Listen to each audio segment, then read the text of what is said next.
If you are a nature lover like me, then make sure to save this video because today I will give you the most underrated outing location in Kolkata.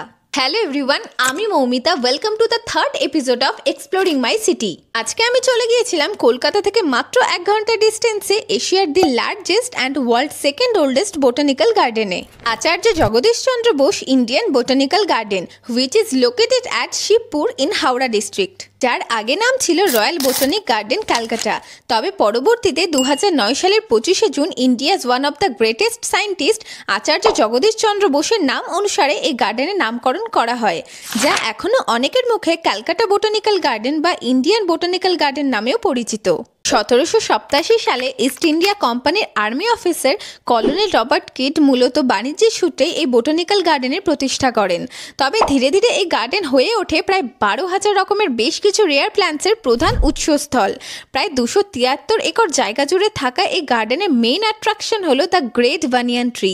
250 বছরেরও বেশি পুরনো এই বিশাল বট গাছ গার্ডেনের প্রায় 4.67 acre জায়গা জুড়ে বিস্তৃত।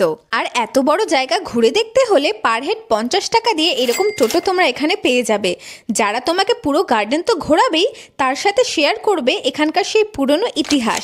তবে সত্যি বৃষ্টির দিনে সবুজ যেন দেখতে আরও বেশি সুন্দর লাগে। যাই হোক, গার্ডেনে ঢুকতে তোমাদের পার হেড 30 টাকা করে টিকিট কাটতে হবে, আর তোমরা যদি ফটোগ্রাফি করতে যাও তাহলে আরও 60 টাকা এক্সট্রা পে করতে হবে।